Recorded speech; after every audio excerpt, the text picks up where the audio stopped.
From the Ronald Reagan Institute in Washington, D.C., this is Rendezvous with History, a podcast that captures the drama of presidential decision-making. Dr. Anthony Eames sits down with prominent scholars and leading citizens to bring to life what happens in the White House and how it shapes the world. You and I have a rendezvous with destiny. And hello, I'm Anthony Eames, host of Rendezvous with History, and I'm so pleased to be joined here today with Peter Roady, Assistant Professor of History at University of Utah, and the author of The Contest Over National Security, FDR, Conservatives, and the Struggle to Claim the Most Powerful Phrase in American Politics, just out with Harvard University Press. Welcome to the show, Peter.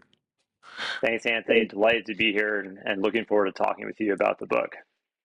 Yeah, there we go. Hold up that book. I don't have the copy with me, but we have to make sure our viewers know what they're searching for on Amazon or looking for in the bookstore. So that's great to see. Well, Peter, we have a lot to cover, a lot of ground to cover with this book. But as we always do, we should start with the origins of the book. Why did you want to write this book? Thanks, Anthony. Great question. You know, I think for me, growing up in Washington, D.C., surrounded by people who worked in national security, I always found it intriguing whenever someone would tell me, I'd ask what they did, and they said, "Oh, I work in national security." And, even as a kid, this seemed somehow different or intriguing, right? We know sort of what a teacher does, we know what a doctor does, but what does it mean to work in national security? And so this is a question that lingered for me sort of through my childhood, and then after September 11th, I said, it seems to me that people who work in national security must be the ones who now are going to deal with this problem, and I would like to be one of those people.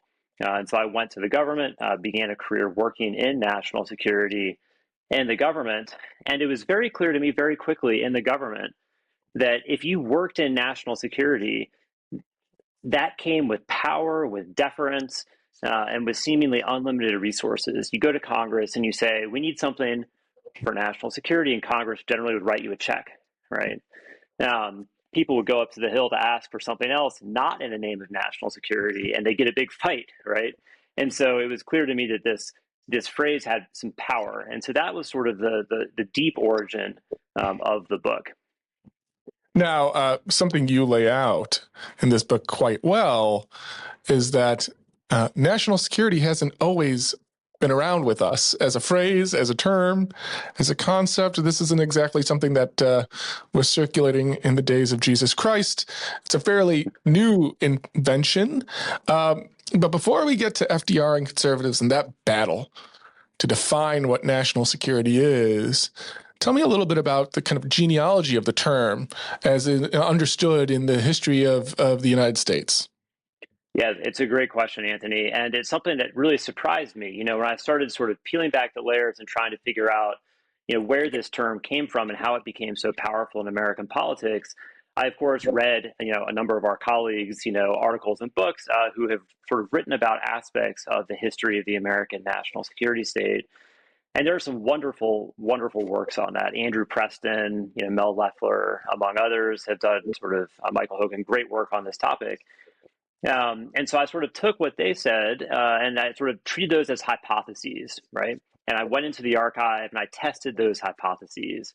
And I kept going farther back in time because it seemed to me that the sort of concept of national security and its sort of special rhetorical power predated, for example, the National Security Act of 1947. That wasn't really the actual sort of origin story. So you go back earlier and earlier. And eventually I said, let's just search sort of the entire historical record as best we have it, going back to the founders, right? Who's talking about national security using that exact phrase, and what do they mean? And when I did that, you find sporadic references to national security throughout American history, but usually in a very vague, sort of undefined way, right? It wasn't until Franklin Roosevelt, really, I argue in this book, that you had a president seek to define national security and then to try and make claims on the basis of national security to build support for, in Roosevelt's case, first a domestic policy agenda, which was another big surprise to me, and then, of course, for a foreign policy agenda. So it doesn't go back to the days of Jesus Christ. And, even though it appears sort of the language of security appears in the Federalist Papers, you don't really have people seriously, deliberately invoking national security until Franklin Roosevelt. It's interesting. We walk around today, anyone who follows policy debates in Washington, D.C. or elsewhere, when you think national security, you think foreign policy. Oftentimes you think of places that are pretty far away from the United States. But as you point out, as you kind of sketch out in this book, national security begins with domestic policy as a concept, as an idea that's developed over time. So sketch that out for me. Sketch out Roosevelt's vision of a national security state, in all the complexity of it and all the kind of just enormity of the idea. Yeah, I mean, it seemed very obvious to Franklin Roosevelt and his closest advisors, in sort of 1932 during the presidential campaign, and then in 1933, that the economic situation, the Great Depression, the economic insecurity that was plaguing not just the United States, but most of the world, he saw that as the number one national security problem for the United States. And it wasn't even close, right? And he argued in his second fireside chat that all the steps that his administration had taken just in sort of their first few months in office to try and deal with the economic crisis were necessary for national security. He deliberately invoked that phrase in that second fireside chat. And then he tried to go about building what he saw as sort of a new and expanded government that would actually meet Americans' security needs. And at this point, it was primarily domestic economic security needs. And so the cornerstone, and this is the phrase Roosevelt uses, the cornerstone of the national security state in Roosevelt's mind was, and this is boggling to people like me who worked in a very different national security state, was the Social Security Administration, right? He felt like the pieces of the government that were going to provide economic security, that was the foundation of national security in his mind. And so the focus is, as you say, Social Security Administration. But we kind of fast forward a few years ahead when there's been somewhat intense debates about the viability of Social Security, the viability of that type of domestic-oriented conception of a national security state. And in comes World War II. 1939, Roosevelt sees both crisis and opportunity, it appears. Mm-hmm. So how does 1939 change Roosevelt's selling of the national security state and overall conception of national security? So I think it's important to understand sort of Roosevelt's use of the language of national security as a solution to a political problem, right? The political problem that Roosevelt faced in 1932, 1933, and really in his first term was how to persuade Americans and their representatives in Congress to support his domestic agenda, right? To build the national security state as he saw it, anchored around providing individual economic security. And so he repeatedly leaned on the language of security to do that. Well, if you fast forward to 1939, Roosevelt now sees the need to try and reorient American foreign policy to be more internationalist, less isolationist, right? More internationalist. And so once again, he decides to lean on the language of security to try to persuade Americans to reorient their foreign policy. The irony, though, is that in doing that, he helped to sort of nudge the domestic economic security piece a little bit out of the center of the national security frame. He didn't mean to do that, but that was one of the effects of his success in shifting American foreign policy through these invocations of national security.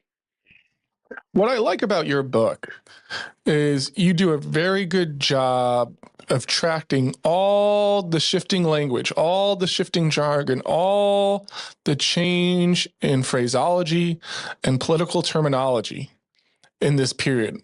And there's a lot. You talk about Roosevelt and his shift from progressives to liberals. You talk about positive and negative liberty. You talk about kind of the birth of modern conservatism. I want you to zero in on that kind of dualistic conception of liberty and rights, the negative and the positive, and how that kind of inspired and informed the FDR side. But then let's jump over to the conservatives. How did that kind of shape the mind of conservative views of the national security state, or what it should be? Yeah.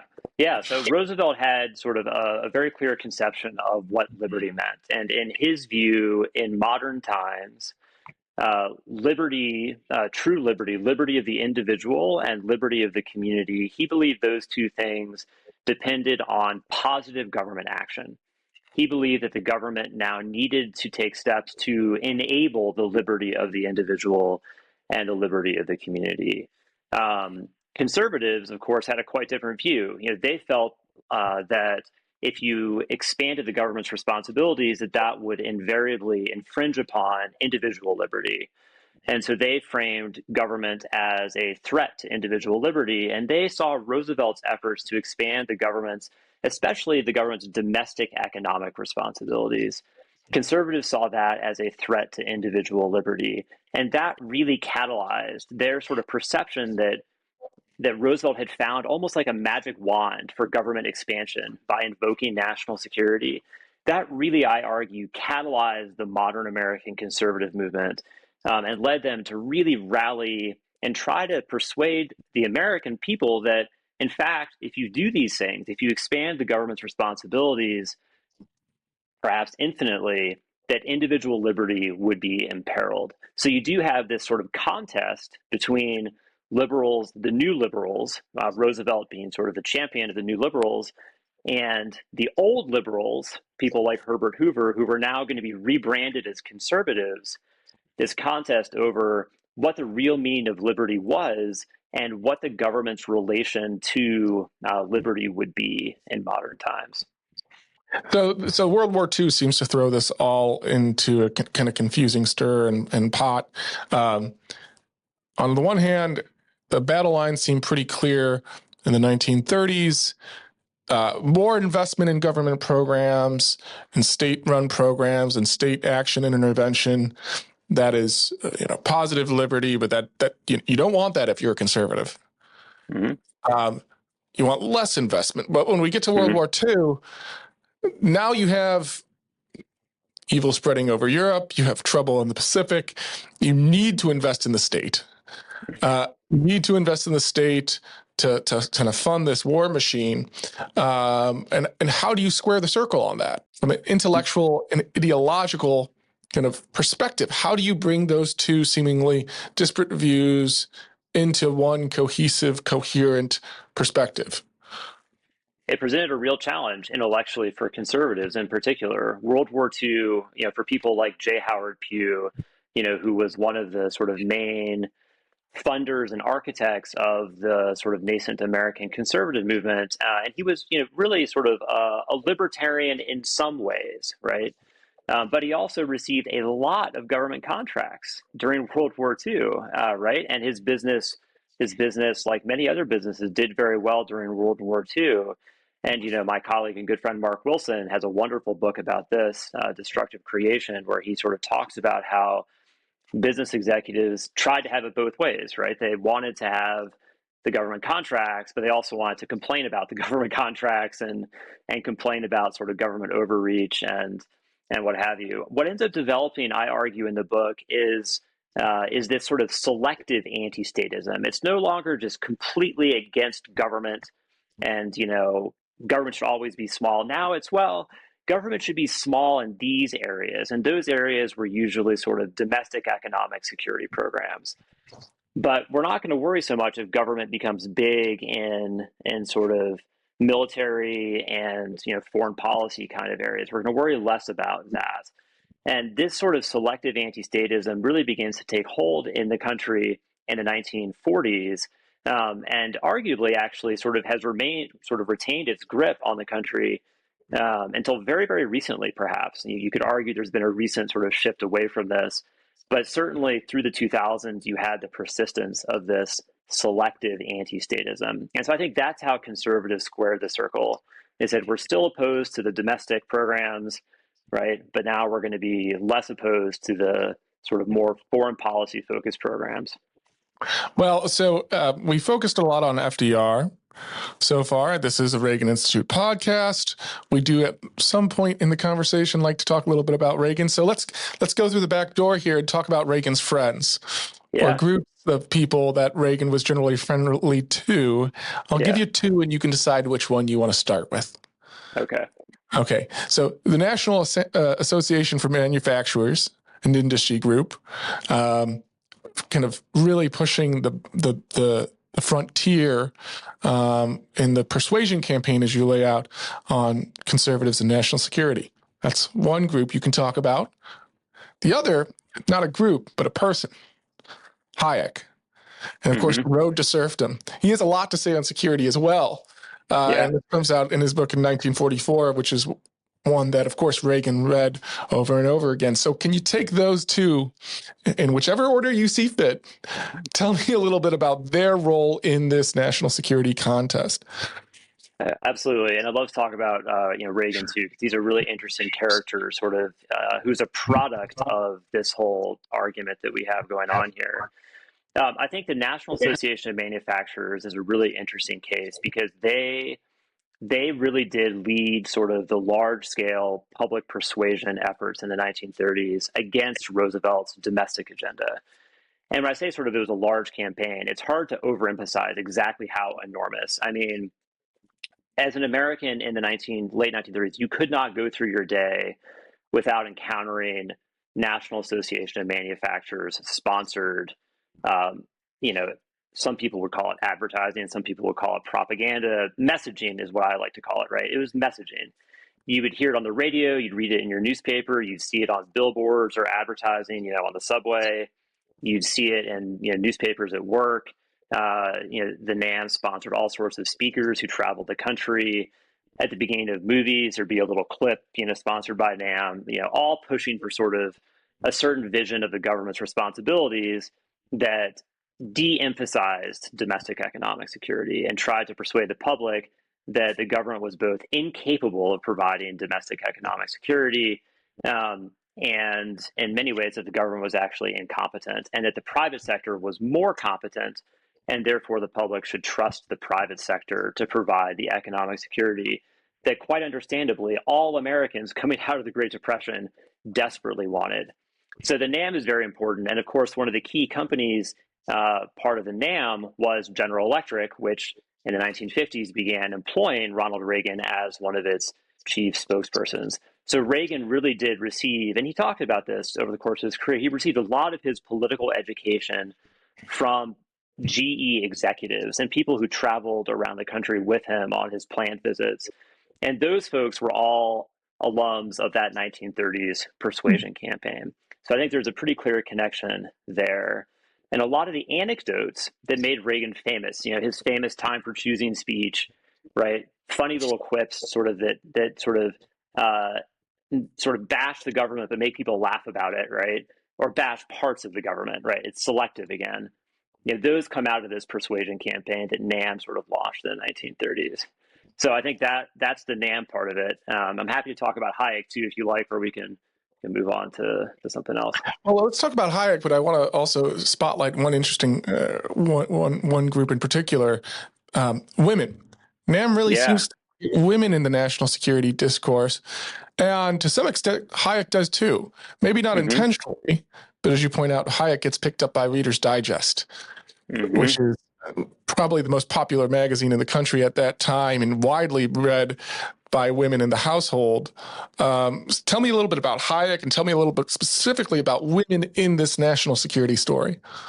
Yeah. I think, one of the really interesting insights that the sort of nascent conservative movement had in the 30s was that they should try not just to use direct persuasion techniques, but should also try and use indirect persuasion through what they called opinion molders in society. And so among these opinion molders, they counted teachers, religious leaders, and especially women.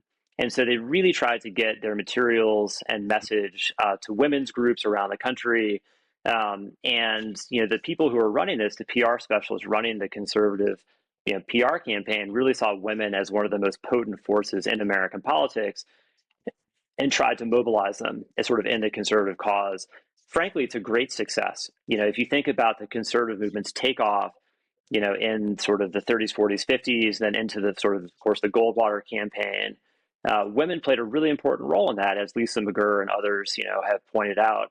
So I think that was a very, very smart investment on the part of the conservative movement. One irony I talk about in the book is that the Rooseveltian sort of national security state, which included domestic economic security, in that state, women played leading roles. Frances Perkins, who was the Secretary of Labor in the Roosevelt administration, she was the country's preeminent national security professional in the 1930s, right? But by the time the National Security Act of 1947 passes, anybody who suggested that Social Security had anything to do with national security would have been laughed at. And women like Frances Perkins had been completely, basically shut out of the national security state. And so there's an interesting gender story there. And it took decades, frankly, for women to sort of get back into senior decision-making positions within the national security state. You think of someone like Jeane Kirkpatrick, of course, in the Reagan administration. But it really wasn't until the 2000s that women in sort of more significant numbers were back in senior leadership positions in the national security state. So now Hayek, that's who we want to hear about next. Yeah, so Hayek, I think, is solved a lot of problems for the conservative movement. Conservatives had struggled to understand how to compete against Roosevelt, right? Because the promise of security was so compelling to Americans coming out of the Great Depression. And Hayek said, you can frame the pursuit of security as a threat to freedom, and you can do it persuasively. Now, of course, the version of Hayek that most Americans read, as you pointed out, Anthony, was the Reader's Digest condensation, which Hayek was furious about. I mean, he said, most people are sort of representing, what I've said, and it's, they're sort of missing the subtleties, because Hayek himself wasn't completely opposed to some level of government provision of economic security. He thought there should be a floor, right? The government should provide a floor. Nobody should fall beneath it. He felt like that was essential to prevent societies from turning to totalitarian solutions, as had Nazi Germany and so on and so forth. That part was, of course, edited out of the Reader's Digest condensation. But nevertheless, right, Hayek's central message that the reason Roosevelt had succeeded, he doesn't say this explicitly, but this is in effect what he said, was that he had sold people a vision of security, and that's what they wanted. We conservatives have to sell people a different vision, which is a vision of the preservation of individual liberty, and security needs to be seen as a potential menace to individual liberty.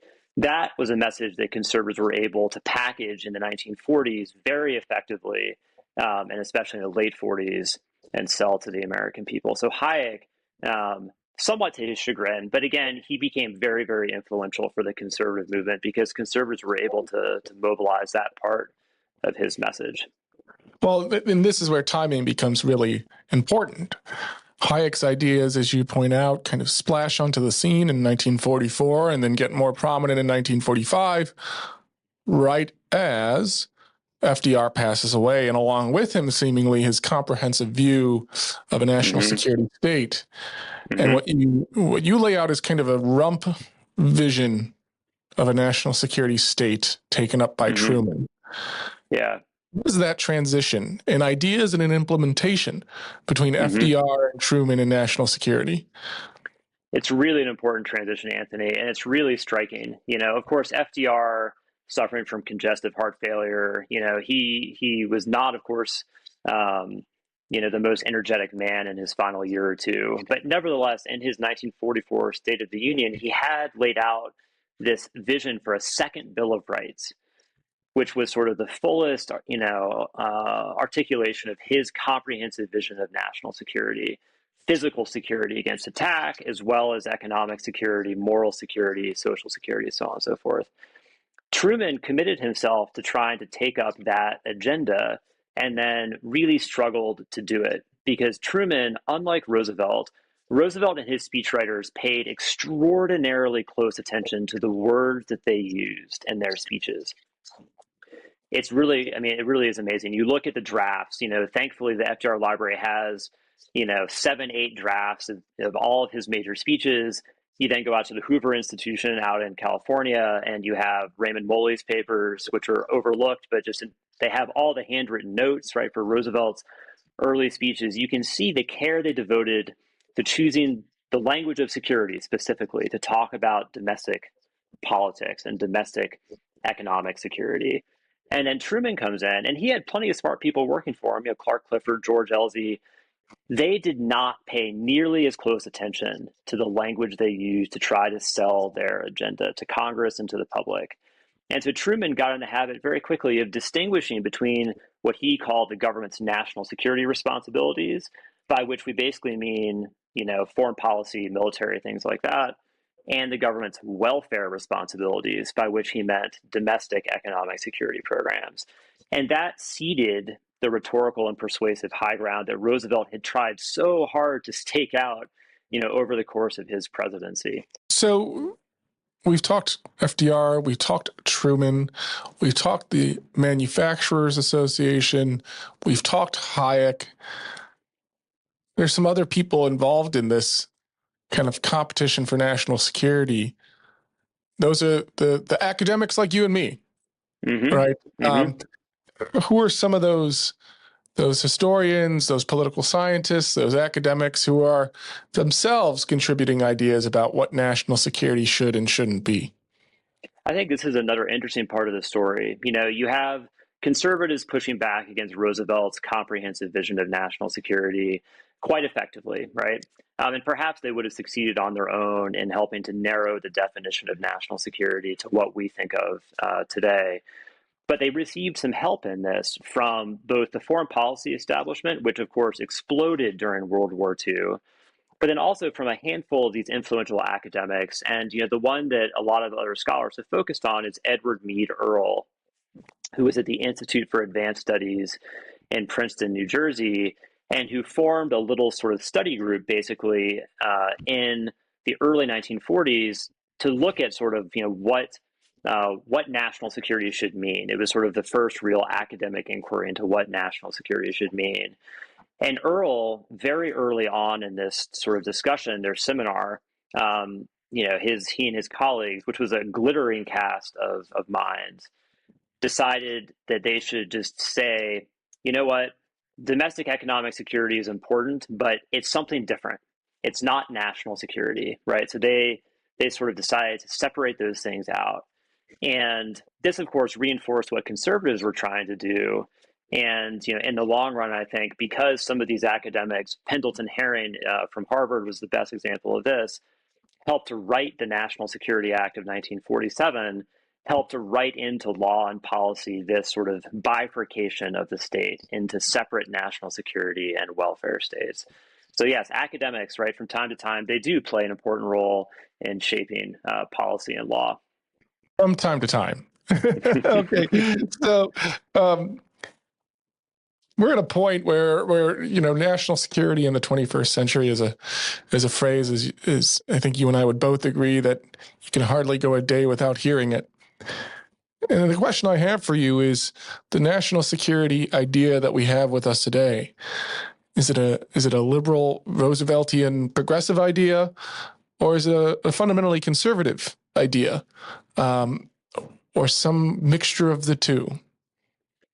I think it's still far narrower than Roosevelt envisioned. I think Roosevelt really did think that he could build a comprehensive national security state that would deal with domestic economic insecurity, which, he acknowledged that World War II had ended the Great Depression, but he didn't think that it had solved forever the problems of modern industrial capitalism, right? He said, in the future, there will be economic downturns and the government will be needed to stimulate the economy, so on and so forth. And of course, we know that this is played out, right?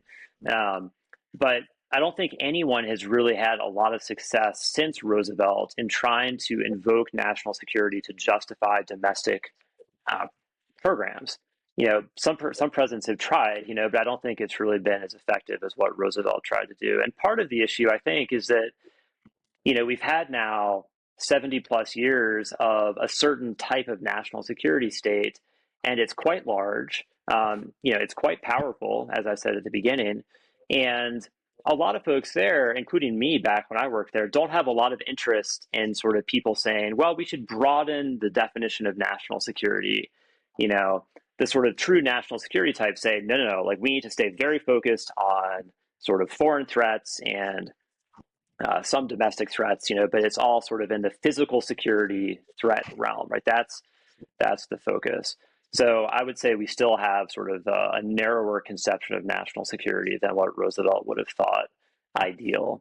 And the limitation that imposes is that it makes it harder for politicians to go to Congress and say, this domestic problem really is a national security problem, and we need to treat it as such from a resource perspective and a national focus perspective. Well, we've kind of reached that time where it's appropriate to ask you to give us kind of a hint for history, a hint for other historians or scholars working in this space. So the first question I always ask to wrap these episodes is, what's the archive? What's the research resource that really was valuable to you and could be mined for more information, for more insights? So what's that for you? Yeah, I think it's the Hoover. I mean, the Hoover Institution is just an incredible collection. And I think it's often overlooked by scholars. They focus on the presidential libraries, for example. But in the case of Roosevelt, Raymond Moley he was Roosevelt's closest advisor during the presidential, nomination fight in 32.